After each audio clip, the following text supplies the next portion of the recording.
Bam. What is up, everybody? Welcome back to the Russell Journal. My name is Russell, and this is my journal entry for today, It's Friday, January 27th, 2023. It's always hard to remember dates. They all tend to run together. It's Friday, though. I hate Friday. I miss trading during the weekend.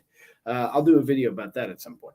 Okay, so you can see from our performance, we're going to go over this. We're going to talk a little bit about the account performance this week. We're going to review. I'm going to review the chart. We're going to look at what happened. Let's do this. All right, let's do this. I was going to start there, but let's go to here. All right. So let's review what happened in the market today. Now, okay, so I got some stuff set up here to show you guys as far as what we're looking at as far as what happened. Okay, so this morning came out, we got the PCE numbers. They came down. They're down a whole 0.5% year over year, I believe. And so the inflation numbers are starting to come down. The idea that being that 5% PCE means the Fed may not actually have to go that much further, another 25 basis points, maybe another 25 above that, depending on how sticky things get. But that Powell could then again be more dovish going into into the rest of this year. So inflation is coming down. All right. There's plenty of opinions about this. I have none. I don't know. That's it. I don't. So on this news, you immediately get the rally up over 406 to right around just above 406.5. 406.5 seems to be some piece of resistance. We sell off through here, and then we proceed to sort of rally and grind up throughout the rest of the day. And into the close, we sell off and come back and test this. Okay, so how did I trade today? Well, I had two trades, one green and one red. The red one was very, very bad. We are going to talk about it. It's right here at this arrow right here, and we'll discuss that. But let's go step by step what I did through the day. Okay, first of all, I want to talk about mindset. Very first thing I was really thinking into the beginning of today is that I should not trade. And the reason I thought I should not trade, a couple of reasons. One, last night I slept terribly. I went to bed at 8. I normally go to bed at 8. I try and be in bed around 8, 9 o'clock. I want to be up by 4 o'clock in the morning most days, kind of watching the market and preparing. I woke up at about 10:30 and just could not go back to sleep. I was awake till about 2:30 in the morning, and then I fell asleep. And then when I woke up, it was about 7 o'clock in the morning. Somebody called me, thank God, and that actually woke my ass up. So I missed this first move up coming into the beginning of the day. Getting to my computer, I wasn't quite ready. I didn't have everything I needed. I'm lagging. I need my coffee. I need some personal things that sort of help me get into the flow of the day. And so I miss this entire sell-off right down here. Now I get into the market. We're moving into this sell-off down here, right back to the 403.5 area. This was the resistance from yesterday. Today, it came back, was tested as support. And then from there, we just shot up. Okay. All right. So the trade setup that I should have taken and the taken that I was looking for was this move off of the lows right here, off of support at 403.5, previous resistance acting as support. You can see that from this chart that I also had the perfect trade set up here. We came down, we tested with the swing low. We went up, pulled back, retested the swing low, and then caught the move to the upside. All right.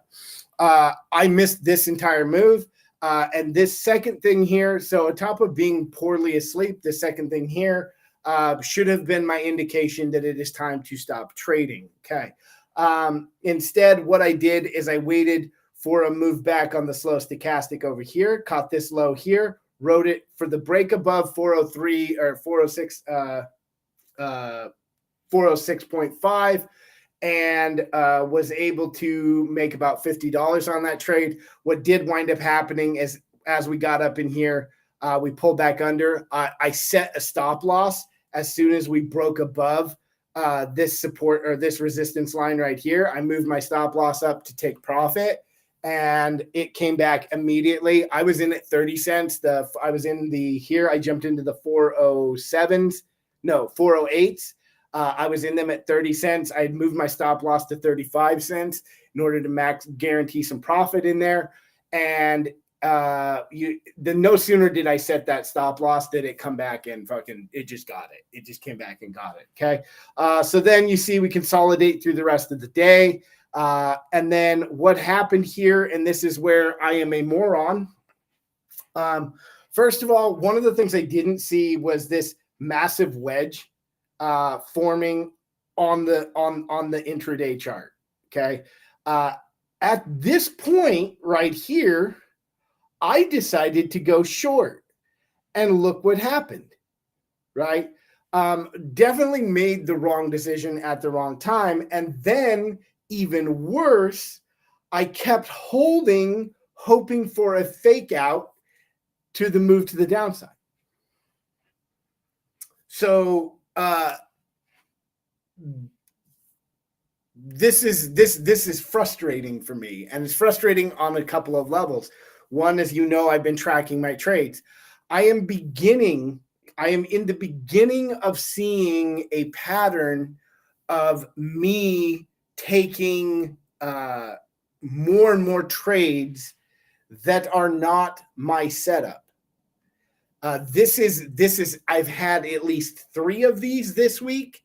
I had 1 last week, 2 last week. I am beginning to see this pattern, and it needs to stop. And so where I am with this is, and we'll go into the account balance for the week, how the trading behaved and stuff like that. As a matter of fact, I will go ahead and shut the chart down. Let's go ahead and go to the daily and talk about some stuff about the daily really quick. And then we will go over the account, and we will look at the balance and how things have worked out. We're going to go through the discipline of deciding where we are in space. And I want to go through this a little bit because I also, some of the stuff here is also what got in my head and messed me up a little bit. So let's so it has been pointed out to me more than once in my trading lately that it is not the job of a trader to predict the market. This is where I am getting into the bane of my existence. We are not to predict the market. We are here to react to the market. Okay. So yesterday when I closed the show, I pointed to this candle right here. I said, this typically, what I understand, is some sign of buyer exhaustion. And this is the end of, this should be kind of the end of the run. Now, I didn't know, but I let that steep in overnight, that this would make, maybe that PCE would give us the juice we needed to bring this thing back down into, back down to earth. That's where the first thing I went wrong. The second place I went wrong is I do tend to watch a lot of YouTubers, and there's a lot of guys who are talking a lot about the macro environment, how the macro environment is, and how things are changing, and how and the constant belief is that inflation is too high, interest rates are too high, and that something is going to have to break, and that this market should start to make another leg down. And really, from the last FOMC to here, the market has said, screw you, we don't have to do jack shit. Okay. So, and one of the things that is pointed out to me, Corey over the stocks channel points out to me regularly, is that regardless of what your macro convictions are, the market can stay irrational longer than you can stay solvent.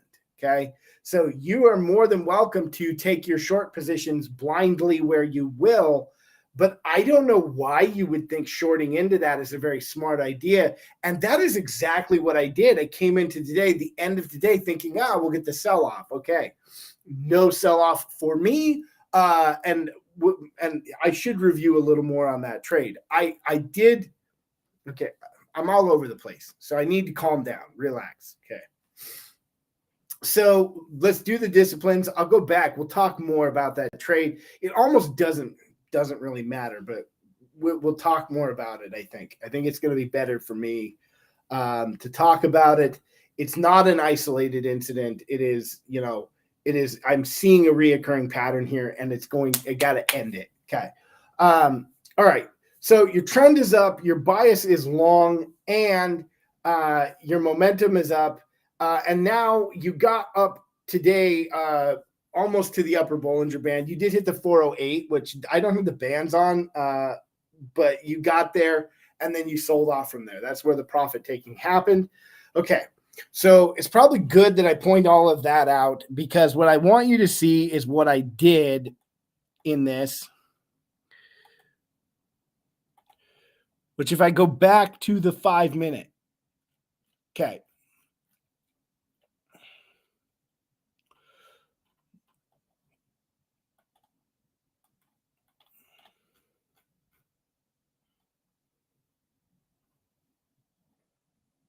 Did I have that? Maybe I had it on the 3 minute. That's what I was watching.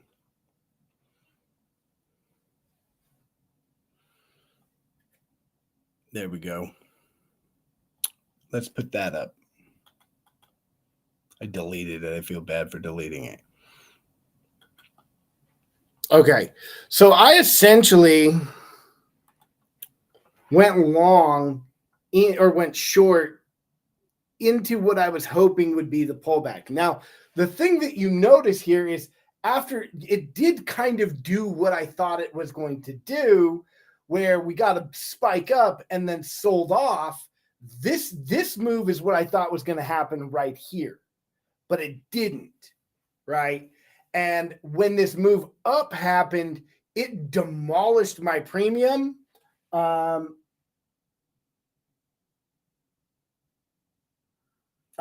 405 puts never even came back after this move up, right? I had the 405 puts.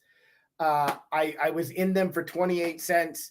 I wound up selling them for 8 cents. I lost 20 cents a share. That's ridiculous. It was wrong.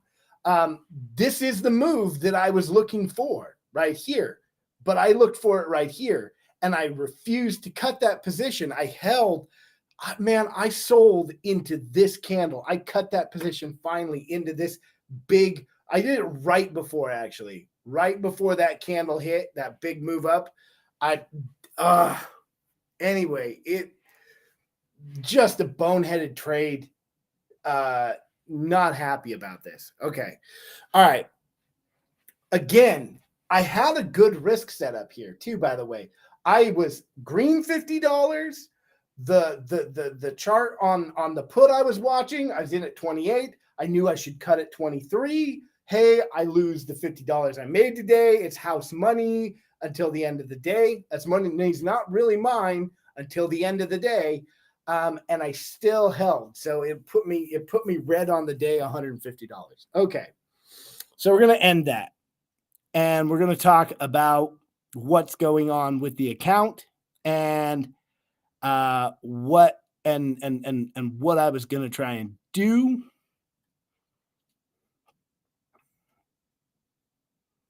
Let's end that. All right. So let's do this.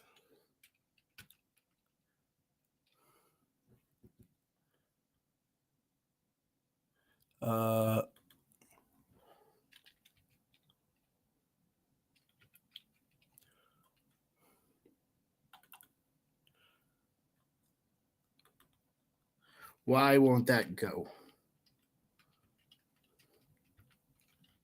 Can't get it to come back up, guys. I'm sorry. Give me 1 second. I can fix this in just a second.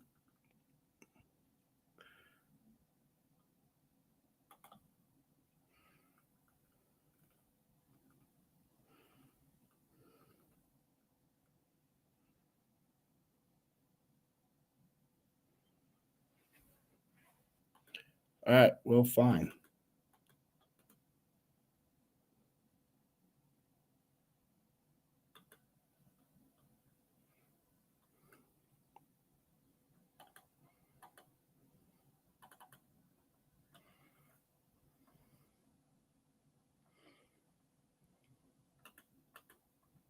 I really want to talk about this, so we're gonna get it. We're gonna do it. I'm gonna put it up again.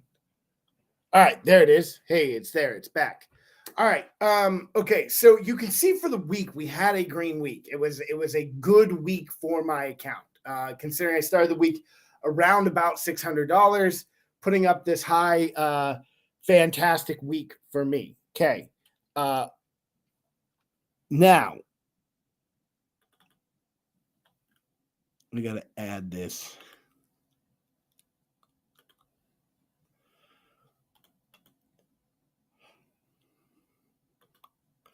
Okay, this is a look inside of the account, what we have, okay? Now, what you want to see here is this is the actual balance of the whole account at this point. But what I want you to pay attention to here is options buying power, okay? That's the full amount of buying power I had. After I placed that trade and I lost, I began thinking of how I was going to explain all of this to all of you. And I was going to make a whole list of excuses. I was going to lie to myself. I was going to lie to you. And I won't do it. Okay. I fucked up. I need to own that. And I need to move forward and change things. But when I was making my list of excuses, I said, well, that was really this kind of trade, and I just wanted to do this and blah, blah, blah, blah, blah. So I'm just going to deposit that money back in my account, and we'll just do a mulligan. Okay. All right. So you can see here now the account balance is over $1,000. What I did with it is I put 300. I lost, the trade cost me 150 total. 150 for the day. I was down. Okay. It's not that big of a loss. It is. It's a big loss because of the lack of discipline. Dollars, it doesn't really matter in dollars. However, one of the things that I did think about when I did this was that I have been sitting for a week or so. I've been close to this $1,000 mark more than once, and I have blown it from the $1,000 mark. Okay, what I think is going on, there's a psychological barrier in the old brain. $1,000 is a tough thing. And one of the things that the $1,000 is doing is it's putting pressure on me to, it's making me feel a lot of pressure to get above that, to break above that. And so I did think that if I put $300 in, even though I only lost 150 for the day, you can see here the loss for the day. You can see what we lost. That might remove some of that pressure around that whole dollar figure in my head. I would stop trying to make trades to get over 1,000 because the count is over 1,000 now. All right, great. Now, so that's what I did. I'm honest. I'm going to tell you, this is what I did. I added more money to this account. Now, going forward, the order of business for the day is discipline is the goal. From now on, what I want to be able to come here and tell you is I made money, I lost money, but I was disciplined. So that is my hope as far as all of this goes. As far as all of that goes. So I hope being honest with you helps in some way. And we will try again. We are going to relax and try again. Okay. That's going to do it for the show for me today. We will be back on Sunday I'm going to wrap up tomorrow the risk report that I have promised as far as the video goes, is my book report to you, and I should have that out sometime next week. So that is the game plan for the weekend. Anything else? As far as I'm concerned, the Russell Journal is written, hosted by me, Russel Liss, and we're produced by Social Media Shows. Executive producer is Maria Pereza. And until Sunday, pretend I said some sort of catchphrase.